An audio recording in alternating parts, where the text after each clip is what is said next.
there's a bit of a misnomer with the word, or it's a, I don't know about a misnomer, but it's certainly a term that is misinterpreted, and that is disability. Now, I am officially disabled. You know, I rely on wheelchair for transport. I need to be hoisted out of this to get into bed or to go to the loo or anything like that.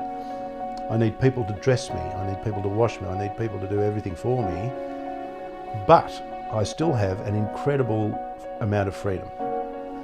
And I'm still able, not disabled, in so many ways. And the resourcefulness of being able to work out what you actually can access is fun. You know, it's really exciting as a challenge, because you do have to work out logistics in a far more detailed way. You have to know whether you can get your wheelchair in and out of places, how you're going to get there, who you can go with, and so on and so forth, in all those kind of things that you take for granted when you've got full physical abilities.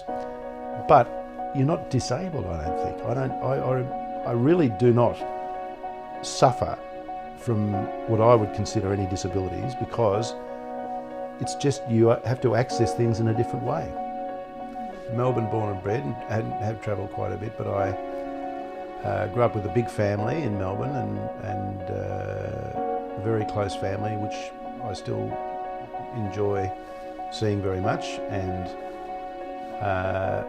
I have now a condition that requires that I have a lot of personal care and a lot of equipment that I need.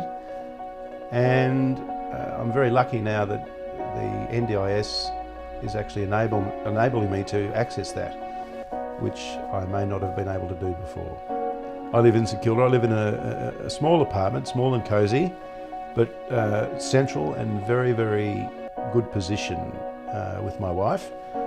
And before that, we lived in rather large houses with our kids. We've got 2 daughters, and I do all the cooking for everything, and that was one of my passions. I still love it, but now I can only bark instructions. When I left school, I wanted to get into film production, and I had missed out on the intake at the Swinburne College film course, which was the only one at the time, back in the 70s in Melbourne. And I was recommended to go and study advertising because they made TV commercials, which was sort of film production. I thought, oh yeah, why not? I've got nothing else to do.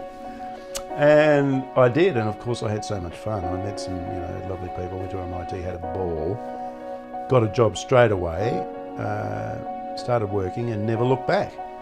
And I ended up working in the business in advertising for about 7 years before I came to the conclusion that it wasn't really for me. It wasn't something that I was going to be able to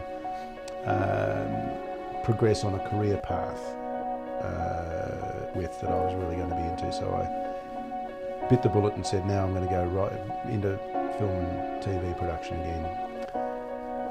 And I did, and I worked with some dear friends in a production house that had helped me make TV commercials while I was in advertising, and then started my own business called Flicks and Licks. Flicks being film, licks being music, because I also worked as a musician. I was playing in bands and then composing jingles for advertising and recording those. And I was doing that ever since, and I've always been either performing and composing ever since, as well as working in film and TV production, up until probably 4 years ago is when I had to hang up the boots because of my illness.